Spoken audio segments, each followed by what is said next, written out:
తాకట్లో ఉన్న మీ బంగారాన్ని విడిపించి ఆ రోజు ఆన్లైన్ రేటుకి కొంటాం. Sharma gold company. నమస్కారం, సుమన్ టీవీకి స్వాగతం. నేను మానస. ఈరోజు మనతో పాటు ఉన్నారు ప్రముఖ ఆధ్యాత్మికవేత్త శ్రీమతి డాక్టర్ భట్టిప్రోలు విజయలక్ష్మి గారు. వారితో మాట్లాడదాం. అమ్మ నమస్కారం. నమస్కారం అమ్మ.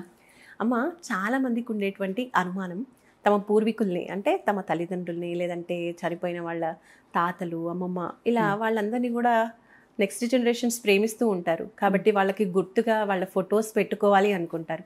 మరి పూర్వీకులు చనిపోయిన వారి ఫొటోస్ని దేవుడి రూమ్లో పెట్టడం అనేది చేయొచ్చు అంటారా? ఎందుకంటే పితృదేవతలు అని కూడా అంటూ ఉంటారు కాబట్టి కొంతమంది అలా పెట్టుకుంటూ ఉంటారు. అది కరెక్టే అంటారా? ఒకవేళ పెట్టాలి అనుకుంటే దేవుడి రూమ్లో పెట్టొచ్చా, లేదంటే బయట ఇతర వేరే ప్లేసెస్లో పెట్టొచ్చా? తెలియచేయండి. దాంతోపాటు చనిపోయిన వారి వస్తువుల్ని కూడా మనం వాడుకుంటూ ఉంటాం. చూసినట్టయితే వాళ్ళ బంగారం ఉంటుంది, మన వాళ్ళకి కొడుకులకి పంచుతూ ఉంటారు కదా, కూతుర్లకు ఎక్కువగా ఇస్తూ ఉంటారు బంగారం. అలాగా ఇంకా వస్తువులు, ఇంకా వాళ్ళు వాడినవి ఏమైనా వస్తువులు ఉంటే కనుక వాడుకోవచ్చా? తెలియచేయండి.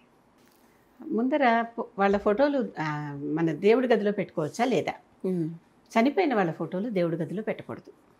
మన తాత ముత్తాతలు, మన తల్లిదండ్రులు, వీళ్ళ ఫోటోలు దేవుడి గదిలో, అది కేవలం పూజా మందిరం, దేవతా మందిరమే. పితృదేవతలు వేరు, దేవతలు వేరు.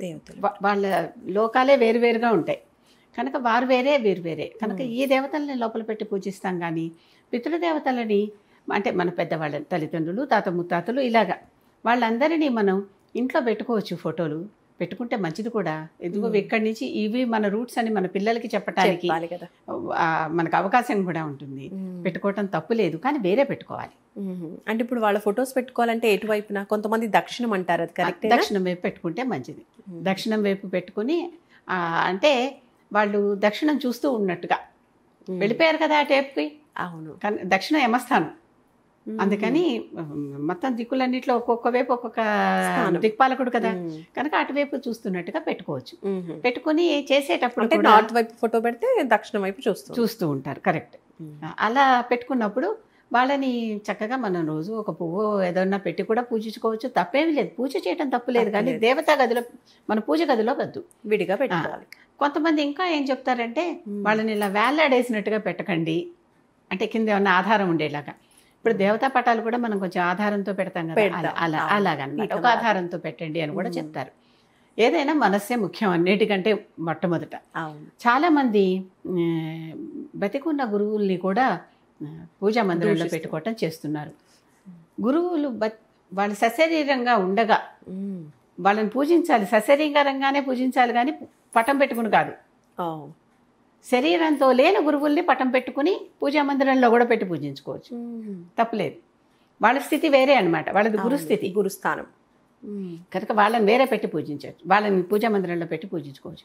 కానీ బతికున్న గురువులని పూజా మందిరంలో పెట్టడం కొంచెం అభ్యంతరకరమే. చాలామంది పెట్టుకుంటున్నారు, నా అభిప్రాయం నేను చెప్తున్నా, అది అభ్యంతరకరమే.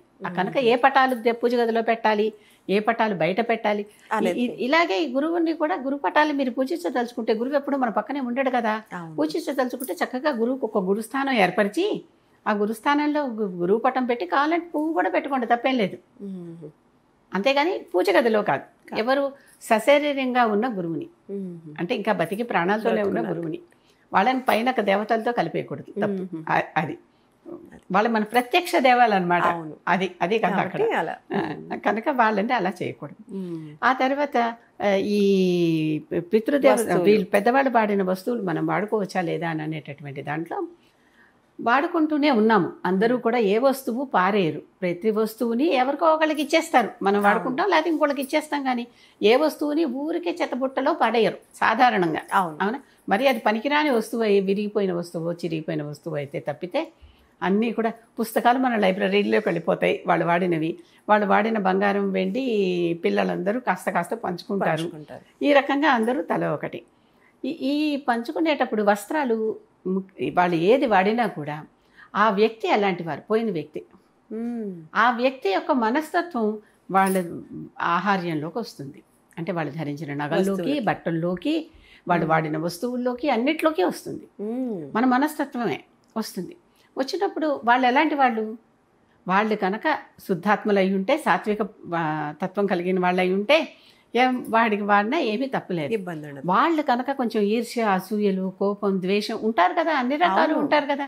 కనుక అవతల వ్యక్తి ఎలాంటి వారు అనేది చూసుకోవాలి.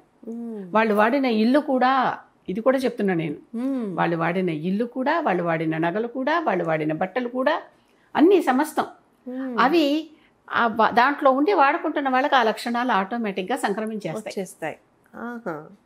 అందుకనే అలా వాడకూడదు అంటూ వాడకూడదు. దీనికి భారతంలో ఒక మనకి ప్రత్యక్ష నిదర్శనం ఒకటి ఉంటుంది. భీముడు జరాసంధుడిని చంపేసి వాళ్ళ గెలిచిన వాళ్ళు ఓడిన వాళ్ళవన్నీ తీసుకొచ్చేసి వాళ్ళు తీసుకొచ్చేసుకుంటారు కదా. తెచ్చాక కిరీటం చాలా బాగుంది, నేను పెట్టుకుంటాను అన్నయ్య అన్నాడు. భీముడు కదా చంపింది జరాసంధుడిని అంటే ధర్మరాజు అన్నాడు, వద్దు, ఈ కిరీటానికి చాలా పాపం, చాలా ద్వేషం, అంతా అన్ని అంటుకుని ఉన్నాయి, ఇది అసలు ముట్టుకోవద్దు, తీసుకుపోయి స్టోర్ రూమ్లో పడేయమంటాడు. ఆ స్టోర్ రూమ్లో పడేశాడు. అన్నమాట కాదన్నారు కదా ఈ తమ్ముళ్ళు ఎవరు. తర్వాత తరంలో పరీక్షిత్తు రాజయ్యాక అభిమన్యుడు కొడుకు, ఆయన వేటకెళ్తూ ఒకసారి ఆయుధాగారంలోకి వెళ్ళాడు చూడటానికి. ఈ కిరీటం ఆయనకి నచ్చింది. ఈ కిరీటం తల మీద పెట్టుకుని వేటకెళ్ళాడు. వేటకెళ్ళాక ఏదో ఇబ్బంది వచ్చింది, మధ్యలో ఆయనకి ఏదో దాహం వేసింది, నీళ్లు కావాల్సి వచ్చినాయి, ఒక్కడే అయిపోయాడు, సైన్యం వెనకాల రాలేదు. ఆ సమయంలో శమీక మహర్షి ఆయన తపస్సు చేసుకుంటున్నాడు. ఆయన పూర్తిగా ధ్యానంలో గెలిపోయి తపస్సు చేసుకుంటున్నాడు. తనకి సహాయం, అసలు రాజుగారు వస్తేనే లేచి మర్యాద చేయాలి, చేయలేదు. చేయకపోగా అడిగినా కూడా ఏమీ చేయలేదు.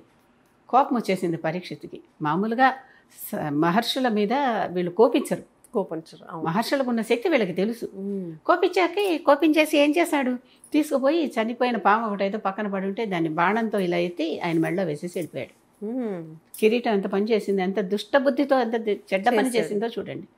చేసి వెళ్ళిపోయాడు. తర్వాత ఈయన కొడుకు వచ్చాడు. తండ్రి మెడలో చచ్చిపోయిన పామును చూసి తీసేసి, ఎవడైతే ఈ పని చేశాడో వాడు వారం రోజుల్లో తల పగిలి చచ్చిపోతాడు అన్నాడు. వారం రోజుల్లో వాడికి మరణం అని శపించేశాడు. శపించేస్తే పైగా తక్షకుడు కాటుతో మరణిస్తాడని కూడా శపించాడు. పాము కాటు.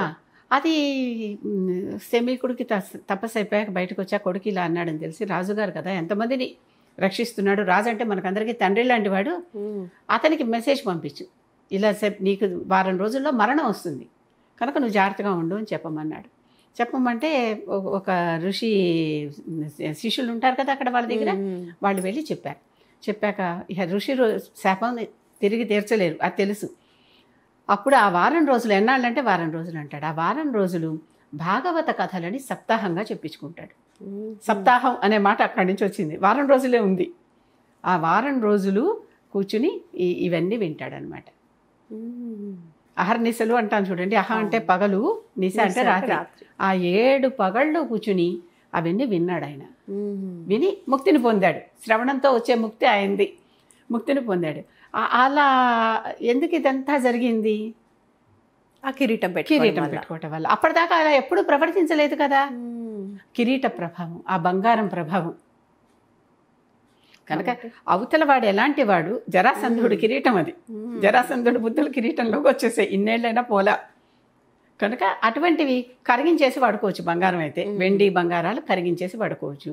మిగిలినవన్నీ అంటే వస్త్రాలు అవి 10-15 సార్లు శుద్ధి చేసి, ఏ పాలతోనూ శుద్ధి చేసి ఇంకోటికి ఇస్తే మంచిదే. వీలైపోతే డిస్కార్డ్ ఇట్, అంతే అంతే, గంగలో అంతే. మన చేత్తో మనం ఇంకోటికి ఇవ్వకుండా.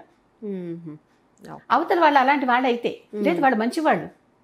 ప్రసాదం లాగా దేవుడి దగ్గర వస్త్రం వేస్తే శేష వస్త్రం అని ఎలా తెచ్చుకుంటున్నాం, అలా తెచ్చుకోవచ్చు. అది అంటే ఒక మంచికి ఒక ఉదాహరణ, చెడుకి ఒక ఉదాహరణ. వాళ్ళ వస్తువులు మనం వాడుకోవాలా వద్దా, అంతే మనమే డిసైడ్ చేసుకోవాలి. చాలా బాగా ఎవరికి వాళ్ళకి తెలిసిపోతుంది కదా, వాళ్ళ నిత్యం చూస్తున్న వాళ్ళకి. అంతే. చాలా బాగా చెప్పారమ్మా. నమస్కారం, ధన్యవాదాలు. చూసారు కదండి, మన గతించిన పూర్వీకుల ఫోటోలు ఇంట్లో దేవుడి రూమ్లో పెట్టుకోవచ్చా, పెట్టుకోకూడదా, ఒకవేళ పెట్టాలి అంటే ఎటువైపు పెట్టుకోవచ్చు అనేది తెలుసుకున్నాము. దాంతోపాటుగా కూడా ఇంకా చనిపోయిన వాళ్ళ వస్తువులు, బంగారము, ఆభరణాలు ఇవన్నీ కూడా వాడొచ్చా, వాడకూడదా, దానికి ఒక మంచి క్లారిఫికేషన్ ఇచ్చేసారు. ఇంకా డెసిషన్ అనేది మీరు తీసుకోవాలి. చూస్తూనే ఉండండి సుమన్ టీవీ. నమస్కారం.